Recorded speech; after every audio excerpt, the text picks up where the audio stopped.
$200, a Super Nintendo setup costs twice as much as the old system.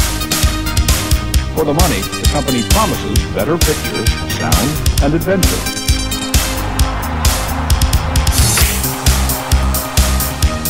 Now you're playing with power, superpower.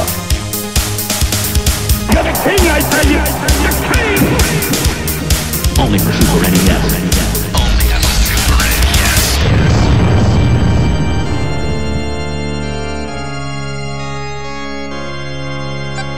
You're listening to the SNES podcast with your host, Soul Blazer. Hello, everybody. This is Super NES Podcast, episode number 232. I am Greg, joined always by Joe. Hello. And this time, we decided to kind of get into the spirit of things. With the spirit of things, like baseball season just had recently started. With this, the time of us recording this episode, and Joe being more amicable to sports games than past co-hosts I had were, we decided to go back and look at. And look at the Super Bases Loaded series on Super NES, which our original plan was only to do the first game, but then I realized that 2 and 3 are pretty similar too. So it's like it made sense just to bundle all 3 games together, like in one package for you all. So here we are. So I am a big sports fan. Football is probably my favorite sport, but I enjoy all sports pretty equally. And so I spent a lot of time playing baseball games as a kid. The RBI baseball series on the NES was my favorite, but I also did spend a lot of time playing the bases loaded games. Actually, only the first 3. Actually, I never actually knew until doing research for this that there actually was a bases loaded 4 for the system. So I totally missed that. But anyway. So I never played, however, the bases loaded games, the Super NES, because there were other baseball games on the system I was playing at the time, such as like Ken Griffey Jr. Baseball, and other stuff like that. So, do you have any experience at all with baseball games, Joe? So, I had the Black Series Baseball by Nintendo for the NES. I remember playing RBI baseball for the NES. I believe I had Bases Loaded 1, maybe, and 2 at some point for the NES, but that was really the extent of baseball games. By the time I got my Genesis, I was thinking of playing anything but sports games. By that time, I had already kind of grown out of the whole, playing T-ball and going through Little League. Yeah, which is ironic because Genesis was known for, and they advertised heavily, the sports games type of system. They did. Like Joe Montana football was very good for its day and age. Yes. And you know what? I'd never played a sports title on the Genesis other than Mutant League Football or something like that. The boxing game was very good too. What was it called? Was that the Holyfield game? I think it was. Yes. Yeah. Yeah, that's also very good. So, yeah, it's funny. You bought a system that's known for a genre that you never touched. Yeah. So a lot of the baseball stuff I played was on the NES, and that's kind of where it stayed for the most part up until obviously once PlayStation came out. Yes. Or I should say the Saturn. So because I went from Genesis to Saturn. Once I got to the Saturn, Saturn was kind of slim as far as pickings went, as far as games to begin with. But then, when I got the system, it was by the time they released the Model 2. So they were, giving away Daytona USA, Virtua Cop, and Virtua Fighter 2, in the box with the system. They were just trying to get the system sold. The system had been out for a few years at that point, so there was a plethora of sports games that you could get relatively affordably. Sure. So I gravitated towards World Series Baseball on the Sega Saturn, and absolute fantastic series, in my opinion. They had World Series Baseball 1 and 2, and then they did away with the 1 and 2s and went 1998 for some reason for the last entry. But those, guys who developed that game eventually went on to do the Sega sports games, which then turned into 2K Sports and has been going on strong to this day. So, rich history there. Yes. But yeah, that's, and to be honest, like, nowadays it's like the show. Yeah, the show is very good. Yeah, I still buy modern baseball games, but not every year. It's like I buy one like every like 2-3 years. But yeah, for the most part, you don't have to upgrade. You know, Yeah. it's not like it used to be where they would actually add things every year. Now it's kind of like roster update and graphical changes usually. Yeah, but, yeah. So speaking about the Saturn, it's actually like a pretty good segue because it's like there was actually 7 bases. The 7 bases, 8 base loaded games made out together throughout the history of the series, and like. The series started off, as we said, for base loaded on the NES, there are 4 games for it. Then there are 3 games on it for the Super NES, and then the final game in the series was a game called 96 Doubleheader, which came over the Saturn PlayStation. So that so it was the full title. The full title actually was Bases Loaded 96. So the swan song of the series was actually the Saturn, which I didn't know about.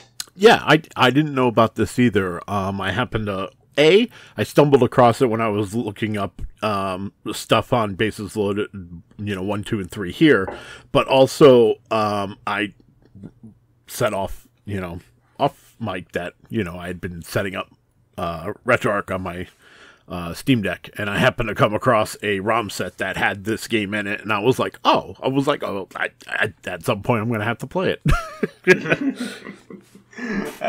So that was the only game in the series, by the way, which was not made by Tosei. Tosei was the developers of most of the base loaded games, including these 3 we're covering here on the podcast. We've already talked about Tosei in the past. I wouldn't really spend much time on them. Tosei is best known for just like it's the Game & Watch Game & Watch games and also Dragon Ball games that they made over the years. So, but these were all published by Jalco. Jalco, which is the short form of the full name of the company, the Japan Leisure Company, in case anybody was wondering, was a pretty big publisher back in the day. They're defunct these days. We've already talked about them. I've talked about them in the past. I won't spend too much time on it, but they, most of their games like bought by another studio, so they're still licensing out Jalco games this day to show up in collections and platforms and whatnot. So let's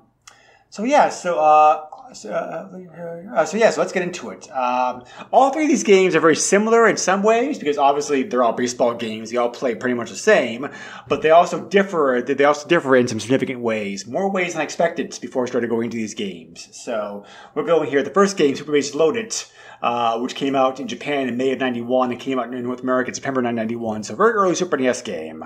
It was endorsed by the game was endorsed by Ryan Sandberg, who was pretty popular baseball player at the time. However, this game did not have the licensing of either the Major League Baseball or the Major League Baseball Player Association, which meant they could not use either like real team names or real player names. So what they did is they took several major cities, such as like Atlanta, Boston, New York, whatever. Added in a couple of new cities like Hawaii, Utah, and then like just basically like assign them team names. And the rosters are varied. I don't think the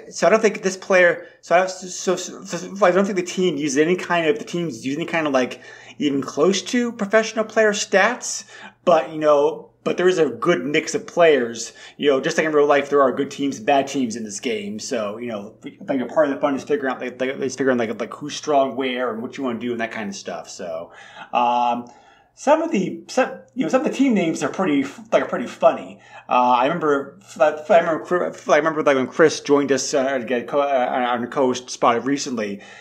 He said he did play Super Bases Loaded games quite a lot. And his favorite team was the Atlanta Amoebas, which is a pretty weird name for a team name. But most of these names I think are okay. But that's that's the most weird one that they gave to it. So, but you can also add your own team in this game too. So, so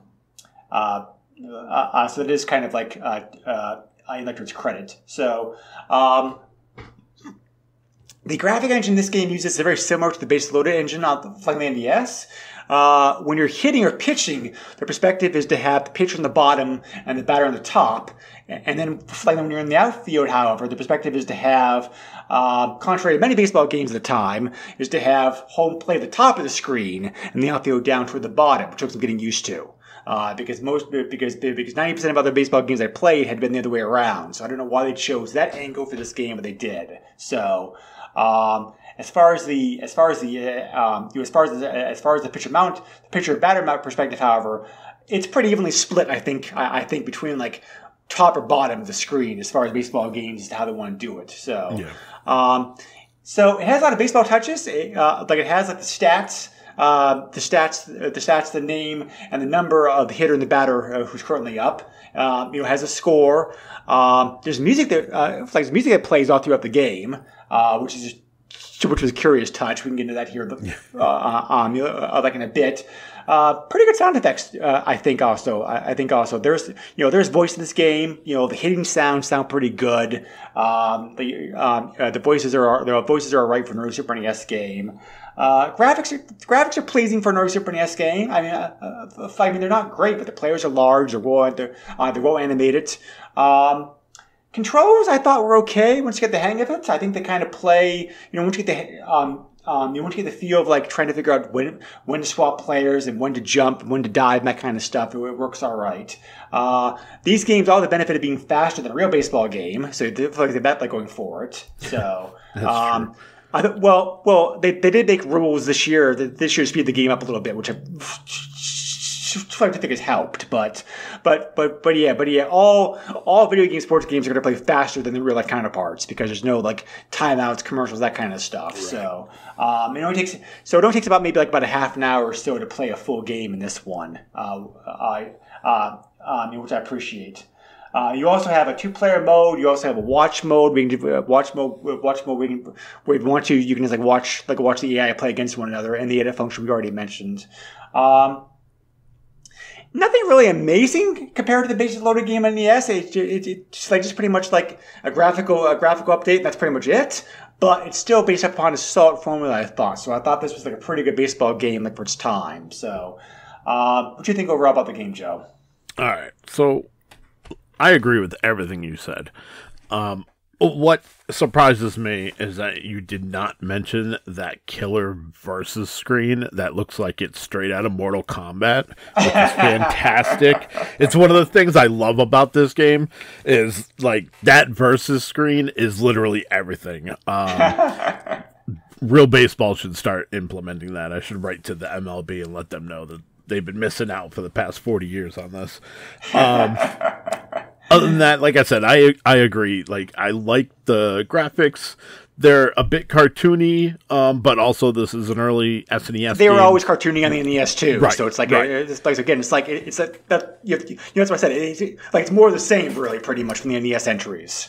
Yeah, and that's exactly how I would, if I had to explain this to someone who had never played the Super Nintendo games, but had played the NES games. I would just tell you that this is the NES's big brother. One of the aspects of this game that I found interesting is so you're playing your opponent, but the object isn't just to beat them; it's to trounce them, and in such a way that you basically have a perfect game. And that's how you move forward. Like, the object of this game isn't just to win, it's to achieve a perfect game. And it explains, with the stats and how that can be achieved and whatnot. But also the opening message, yep. Yes, yeah. And it just keeps getting more difficult and more difficult and more difficult and more difficult as you go on. I think I only played like 3 games. I think I actually quit before the 3rd game ended. But it took a while to get used to the controls. Timing is everything. Mm-hmm. Yep. Also, this game, I don't know if it was the first one, but this one does incorporate English, not only in the pitching, but also in the batting. Fielding is probably the worst part of this game. This is much like the NES games, and it's the same argument I had with those games as well.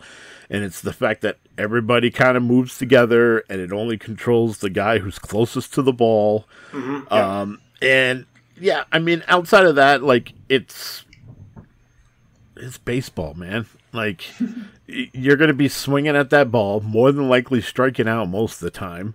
If not, you're going to be hitting fouls.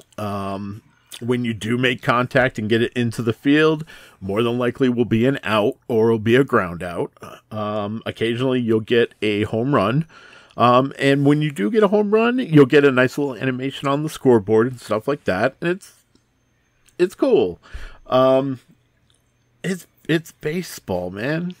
This is like, I don't want to say it's the truest form of baseball, but as far as video baseball goes, like at this time, like this is kind of the best you could get. And I don't hate it. I like the fact that they, so I grew up with a Game Boy, okay? And with the Game Boy, I had play action football, which I know this is a bit of a tangent, but go with it with me. It's fine. This is a sports game podcast. So. It had no affiliation with the NFL. It had no player association. None of that. So it's just some black dots on a green screen and some made up names. And you had like 6 teams to choose from, and of course it's all the popular ones. You got San Francisco team, a Dallas team. They said Boston instead of New England, New York, Chicago, and I think the other one was Miami. But like nothing else. Like it was just the abbreviations for those states, for those cities, and like no mention of like mascots or anything like that. At least here, there's a little bit more personality and I would say effort put into this, whereas on that, aforementioned Game Boy game, they didn't even try. So I'm with Chris. Atlanta Amoebas is amazing. I thought the Texas Tornadoes was fantastic as well, and the New York Mercs also fantastic. And the Washington Weasels, that was the other one that I really liked. Yeah, I played a lot as Boston, which was a mistake, because Boston's not a very good team in this game. Yeah. So, it's baseball, man. And I already said that, but, like, you're going to hear that a lot, because guess what? Bases loaded 2 and 3, it's baseball. For the most part, I agree with you. It's like, it was a good baseball game when it came out. I think nowadays there definitely are better, even there's retro baseball games. I think 2 and 3 are better games than this, but it's not like a bad game. It's just simply just more of the same, like I just said. Just like but there wasn't anything. It really wasn't until 2 or 3 that Jalico started messing around with the formula a little bit, which we'll get into. So, but yeah, this is pretty much more of the same. The only thing I'm really not sure about the music, I kind of it's like I like hearing it's like the music does help keep it like entertaining, but it's like the music in a baseball game just feels like so out of place. It's like you usually only hear little ditties when players go to the bat or whatnot, and it's like which 2 and 3 have, but it's like just have music all the time in this game is a little bit of an odd choice, I thought. Yeah, so I didn't mind it. I looked at it this way, like today with modern baseball games, and I mean modern as anything that was basically made from like 2000 onward. We've had commentary, like full on commentary, like a real baseball game. Yep. And you don't need that ambient noise because you have the crowd sound, you have the commentary, calling the pitches, calling the action on the field. You weren't getting that here. So I think that the music kind of fills that void of what would have been literally just, what are you going to hear? Like an occasional from the crowd and then an occasional crack of a bat. Like, I don't know. Like, it was one of those damned if you do, damned if you don't. And I think they were better to put the music in than to not have anything and just have it be completely silent when you play. Right. Just my opinion.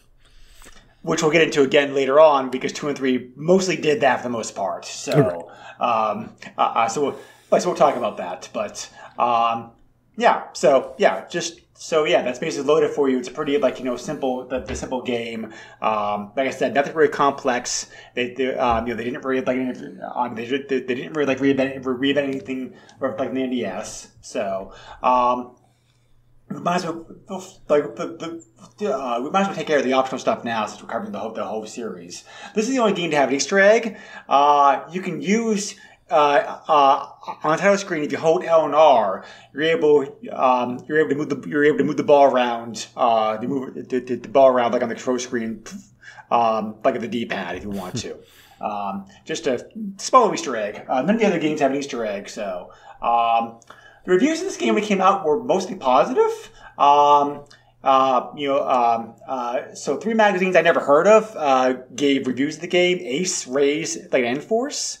And they gave 79, 84, and 85% respectively. So, they said mostly that,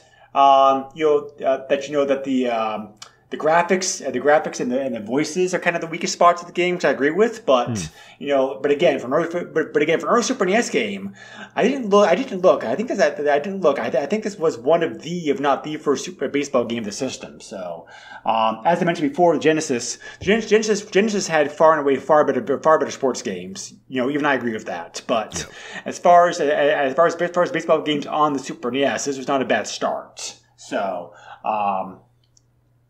But anyway, so yeah, that's basically loaded for you. But anything else about this game before we move on, Joe? Nope, just expect more of the same. Super Baseball Loaded 2 actually does go through some significant changes because it came out because they one of the things I found curious about this game was that it came out very the game was developed and came out very rapidly in Japan. It got released in Japan back in August of '92, but for some reason Jalico did not bring it over to North America until February of '94. Why they delayed so long, I don't know, but I think the fact that they waited a year and a half did hurt the game in some ways, which I'm sure that we'll get into. But they tried to do some additions and updates like this game. One of the major things is this game has battery backup. So with that, you're able to save statistics. Like your teams and your players as well too. So. They're still using fictional teams and rosters. Some of the same names from the first game, some new ones. But they did expand the leagues a little bit. You have the Alpha League and the Mega League instead, like this one. So and you can also there's also like 4 teams that you can also edit like this game's as well too. So. They changed the perspective, protected like this one. For the batter pitching screen, they have the batters on the bottom, the pitchers on the top. I've always preferred this perspective. If you give me a choice, I'll pick this one because I find it easier both to hit and also to pitch when the batter's on the bottom. I agree. So, I mean, a lot of baseball games do it the other way around, which I'm all right with. But if you leave it up to me, I find this way easier. And for the outfield, thank God they reverted to the more traditional like home plate on bottom, infield up top look that most baseball games do. So as far as perspectives go, this game is my favorite. As far as the perspectives that was used like in the game. You're able to pick from 3 stadiums in this game, which are all based upon like real life stadiums. So even though they can't use the names, of course, for naming for name reasons. Terra Dome is based off the Montreal Dome, like the Montreal Expos played. The second one, Carlton Park, is based off of Wrigley Field, and Redmond Field is based upon like Fenway Park. So, the feet lines and the overall look at the fields and the overall look at the fields, they give it away. So, other changes in this game. There's no. They took away the music that plays all the way through the game. Instead, you have like ditties that play as new batters' pitchers come up to the plate, like the real game does. So that's pretty good. I think the graphics are actually stepped down this game, believe it or not, because I thought that the game compared to Base Loaded 1, I thought the players were a little bit smaller. The overall they weren't as like fine detailed. The overall look of the game was a bit more mushy, I thought, compared to the first game. I guess part of it's because of the fact they were using like a new engine. The game came with a DSP chip that they used to give the 3D perspective and whatnot. And I think because they're trying to push the envelope a little bit in that area, it kind of resulted in the graphics having to be a step backwards to get the 3D perspective and everything else they wanted to do, like in this game. So, yeah. That was one of the things I thought was a highlight in this game. Was I liked the little detail that when the player actually swings at the ball, like you can actually see their number on the back of their jersey. Yeah, I agree. That's nice. It's a small detail. It means nothing, but also at the same time, like for the Super Nintendo, that's pretty impressive. I thought they did a good job there. But I agree with you. This game's kind of like as far as graphics and whatnot are concerned. As far as gameplay, though, I think I enjoyed this game the most. I thought this game was like very fast paced. I was able to finish most games this one like 20 minutes compared to 30 minutes. Yeah. Like the other two. Controlling I thought was easier. Fielding I found a bit easier. There were more options. There were more options. There were overall more options available to you. There's always that fine line in sports games, which by modern sports games are always divided between the realistic versus arcade camps, where it's like how realistic can you get before you get in a game before losing its easy to play roots. Right. And I think Base Loader 2 did a pretty good job of like balancing that line pretty well. I thought between like playability and also like realism, like of this game. So overall, yeah, I think if I really had to say, I think I probably had the most fun playing this game. Yeah, I would agree. This would be the strong pick in my opinion as well. I think the graphics are a little bit better in Super Base Loaded 3, which we'll get to, but outside of that, gameplay is solid here, and yeah, as far as the three go, this this is definitely the one I would pick. GamePro basically said the same thing like in their review. They're the only major magazine I could find back in the day that gave a review of this game. They pretty much just said the same thing. Same thing I said. So they said playability made it like a very like fun, easy game to play. Yeah. So yep.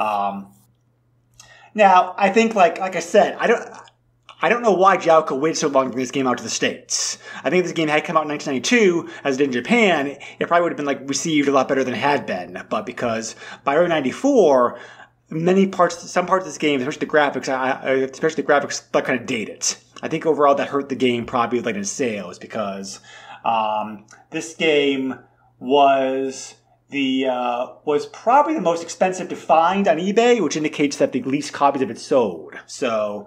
Like I said, I don't know why. Yeah, I was going to say the February of '94. That, if I'm correct, '94 is the year Ken Griffey's Baseball came out.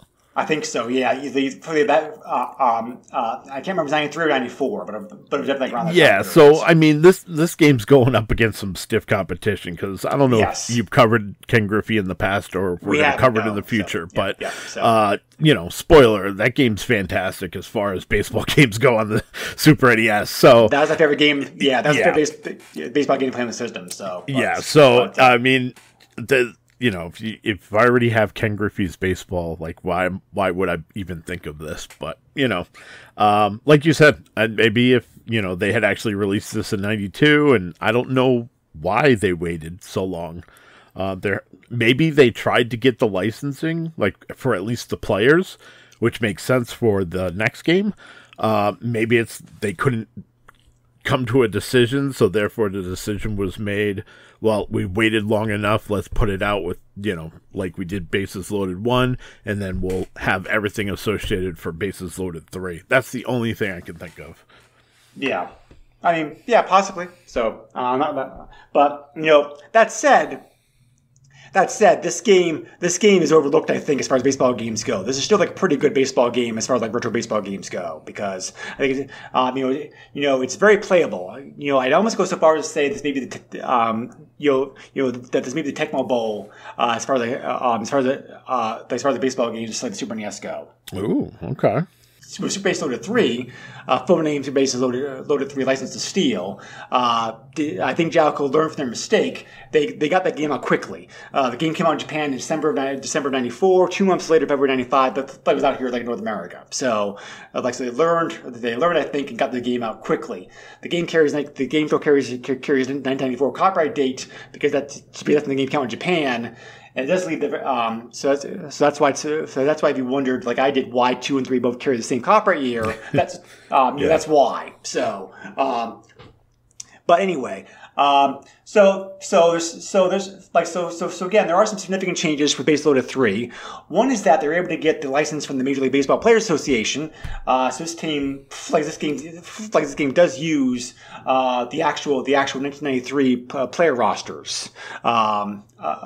Like in the game with their names, the stats, everything else, including some of the best players who ever played the game are included in this game, such as like Barry Bonds, Kirby Puckett, playing Tony Gwynn. So it's a very good roster. They also expanded the teams to include up to 28 U.S. cities that had a team at the time. They didn't get the MLB license, so they couldn't use team names, but they were able to use the actual cities. All the baseball teams are in at the time, and the World Series is still not called the World Series; it's just called Championship Tournament. Yeah. Because football time at the time was also the same. There was also the same thing. There were 2 separate licenses, one from the NFL and the one from the Players Association. So you had 30 games that had one, but not both. It wasn't until Madden was able to get the rights to both of them they started having like both things like in one game, which carried on like the present day. So. Baseball eventually also saw that problem in the late 90s by bundling both licenses like into one package, like realism and whatnot. So that's a big change. And another big change is that they went back to the perspectives once again changed, and once again you had a unique combination of perspectives that either one or two had. Because the batter pitcher look, they went back to pitcher on the bottom, batter on the top. Yeah.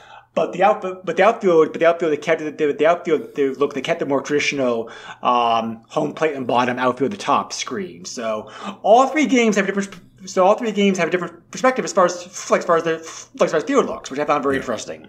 So, so this game definitely has the best graphics out of the 3. The graphics are very good. They're very sharp. They're very detailed. You have a lot more stats available to you on screen than you did like the previous games. The previous games like the series. Sound effects are again very good. Improved a little bit. Improved a bit. I think the ditties that they use in this game are even better than the ones that Base Loaded 2 had. I thought. Yeah. So the game's speed is slowed down a little bit again. It's back up more of a back up like more of like a 30-minute thing. But I really didn't mind that like all that much. So fielding can be set for either auto, semi-auto, and manual, which I thought was great because I usually just left an auto. Yeah, same here. To make life easier because as you mentioned, fielding can be a challenge sometimes. Yeah. So you are able to play an entire season in this game if you want to, which is a very long process because you have to play all 162 games. So, but you can see your progress as you go through that. Expedition allows you to play a quick game. Championship allows you to jump to playoffs, and the MVP game is of course the MVP game. So, some other changes. Pitcher roster has been expanded. I think there's some new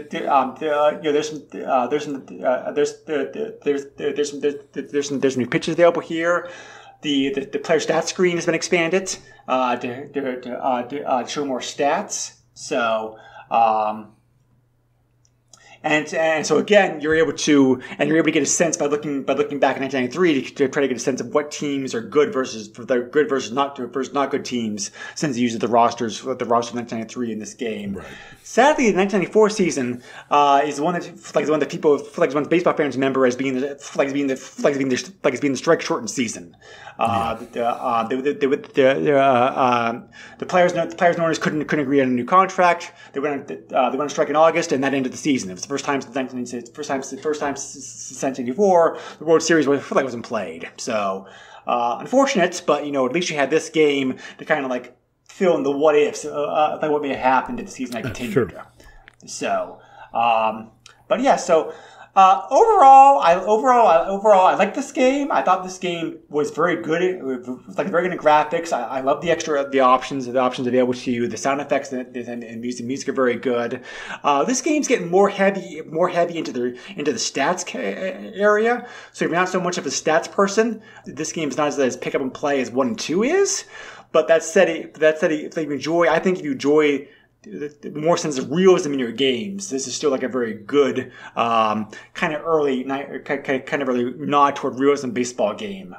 So I think this game is my second favorite in this series. I didn't like this as much as 2, but I had more fun with this one than 1. Yeah, same. This is obviously the most beautiful one that they have, barring whatever Bases Loaded 96 looks like, because I haven't seen that. But this is the best the series has looked. Like you said, good gameplay. I love the fact that you can have auto fielding. That is such a godsend. That almost makes me want to say this is my favorite, but I already said the second was, so I can't really go back on that now. Yeah, it's very close to me, because I think the second one just offers a little bit more in terms of playability and fun factor. Yeah, and this game is fantastic. I think the graphics are great. The animations are fluid. Like, you actually can see the guys running and see the detail in their uniforms. Like, when the pitcher is pitching, you got their number on the back of the jersey. You can see, it looks like almost like, natural wrinkles in the jersey, on the pants. I love the attention to detail. But I agree, this is very stat heavy. And I mean, they even basically advertise that at the beginning of the game. When you boot it up, the title screen comes up and says like stats by, and it's like some professional stat thing. So like they got something working in the back end that's keeping track of all the stats to begin with. This is, if you are a fan of baseball, this is the baseball game you pick up. That's kind of what they were throwing at you. Yeah. So, I mean, it's baseball. And I know I already said that, but it's true. Like, it's baseball. One other thing I just want to say before we wrap everything up and whatnot, but today you can still kind of play Bases Loaded. Now, hear me out. So, I don't know if you've played this game, Greg, but they have a game series called Super Mega Baseball. No, I've not. So, Super Mega Baseball is very much a spiritual successor to, like, Bases Loaded. It has makeup teams. It's all made up players up until I think the most recent Super Mega Baseball 4 actually incorporates some professional players and legends in the game. Okay. But originally it was a bunch of no names with made up names. I actually think the what do you call it? The independent studio Metalhead, I think they actually used their names as the player names in the game, which is fantastic. Yeah. But yeah, it's the same sort of thing. You got that interesting angle where you're looking from the pitcher down the pipe to the batter. It's very animated. It's very cartoonish. It is the best mix of arcade and simulation that I think you can get, and I think that's only gotten better as the series has progressed. And I just wanted to bring it up because it's a great series for people who are not serious about baseball. Okay, I actually never heard of this series. Yeah. I'm curious now, because it's available on Steam like modern consoles? Steam, PS4, PS5, Xbox One, Series X. I believe even the Switch, but don't quote me on that. I was going to say, the Switch should be able to handle a game like this. Yeah. So, but yeah, okay, I just wanted to throw that out there because I love that game, and that was the first thing I thought of when it first came out. Sure, yeah. It was first to release like 2015, I think, or somewhere around there. And yeah, I picked it up because it was on sale for like a couple bucks on the Xbox store. So I took a chance on it and ended up absolutely loving it because it reminded me of Bases Loaded, which as a kid, that was my baseball game. So right. Yeah. Okay. Yeah. I think I'll check it out. Yeah. So no, I do think Bases Loaded 2 and 3 are still playable today. They even enjoy retro baseball games. Yeah. I think that I think those games are still worth playing. 2 is more of the arcadey side. 3 is more of a sim, and also like a great like what if 94 season like simulator game too as well. So I definitely think that both those games are still playable. Super Bases Loaded 3 got mixed reviews when it came out. GamePro gave it generally positive for all the reasons we mentioned. Next Generation, however, they only gave it 2 out of 5, saying the franchise was starting to the franchise was starting to get like long in the tooth. Which I can again. Which I can see. This was the seventh Bases Loaded game that came out after all. Right. So I mean, like fundamentally, the games hadn't changed all that much from game to game. So except for like perspectives being changed around and graphically being updated and whatnot. So looking at pictures of Bases Loaded Genetic doubleheader.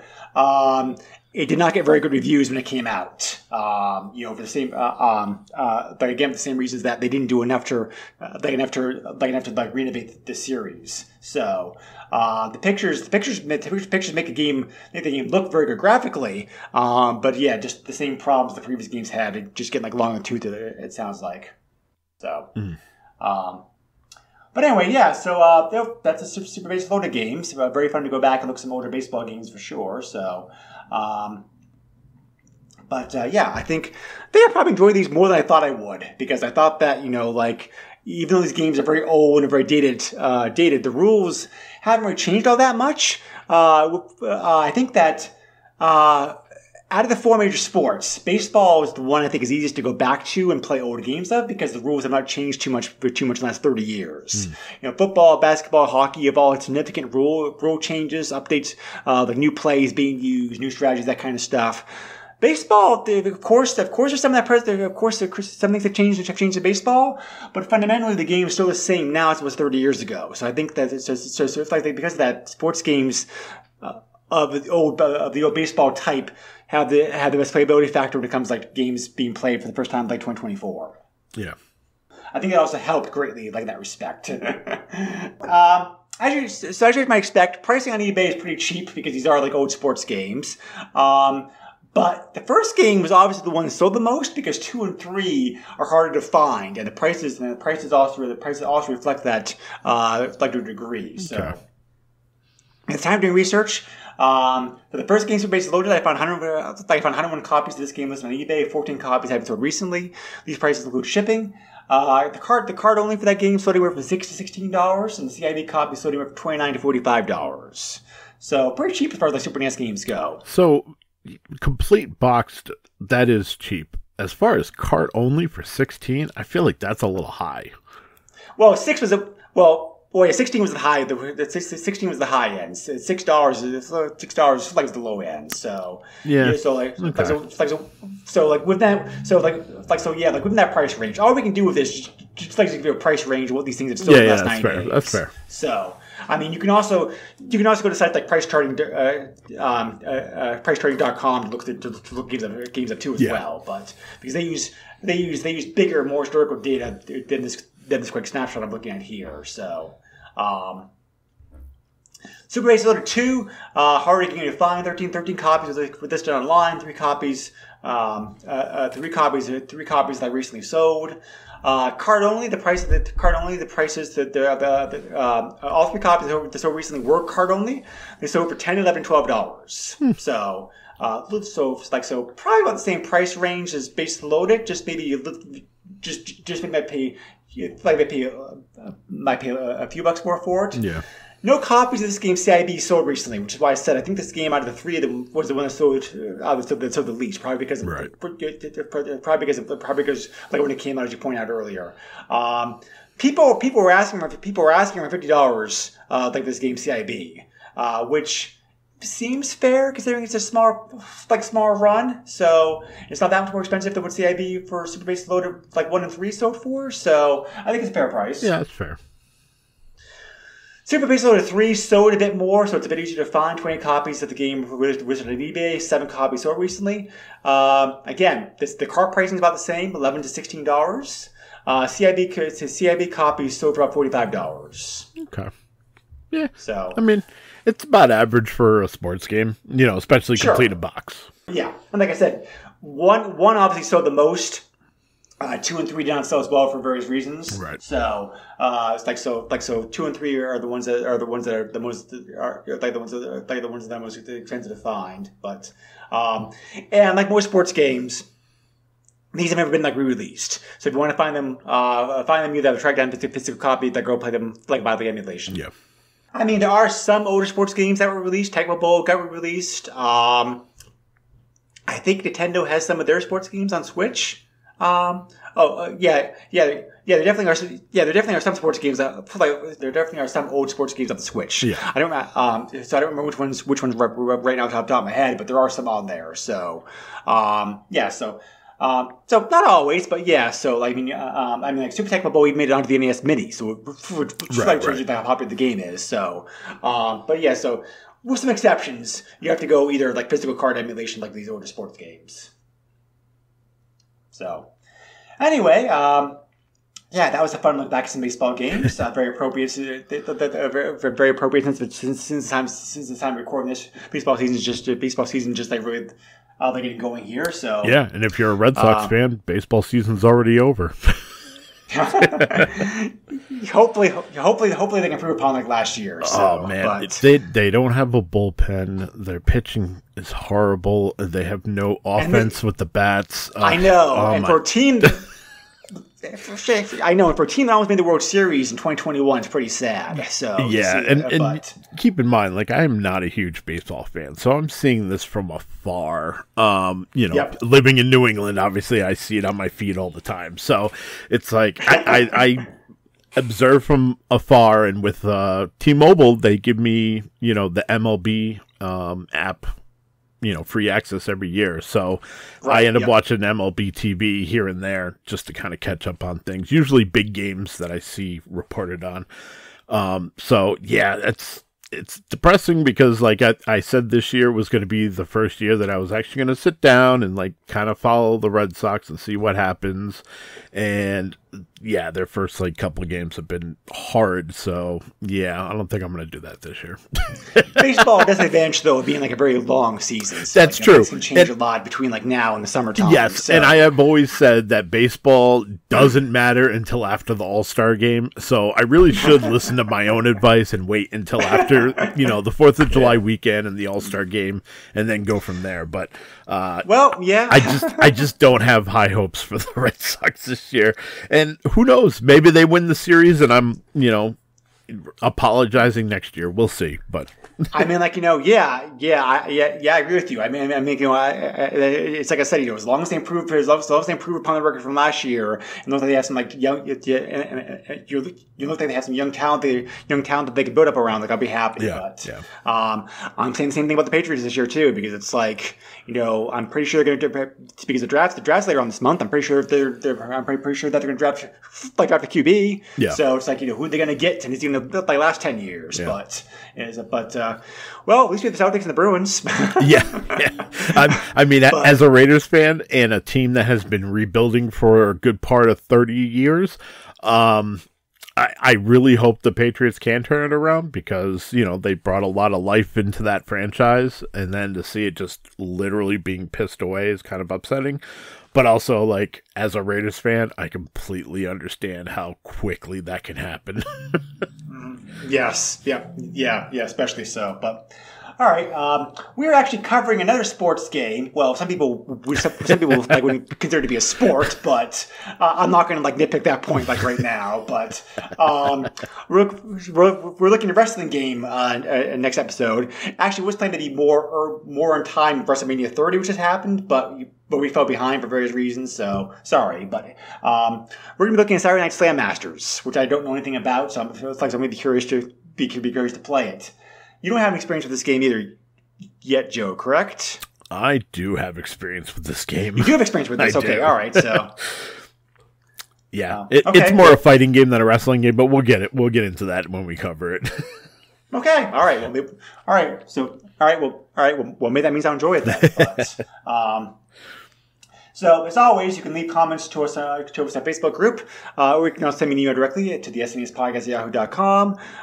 We are a proud member of the, sorry, try that again.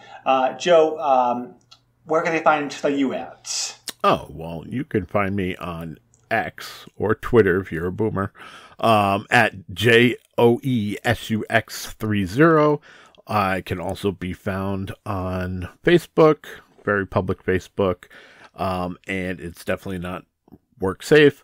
Same as my other podcast, the Radical Retro Roundup, which George and I, this actually just released on Sunday, was an episode on WWF Just Bring It, which is the third game in the SmackDown franchise and the first game on the PS2.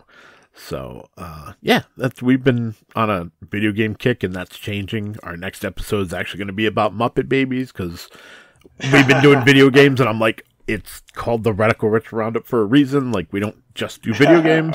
So I've kind of had to pull George on a little bit for that one, but, you know, it is what it is. But, yeah, definitely check out that podcast, and, you know, hit us up here. Sounds good. We are a proud member of the Geek Game Network, so feel free to check out their stuff as well too. Yes. Also about gaming and non-gaming related. And thank you again as always for listening. We'll catch you again later, and take care, everybody. Bye. Nintendo controls 80% of the video market. But no matter how you play the game, or which game you play, things definitely have come a long way since Pac-Man. Now you're playing with power. Deep of power.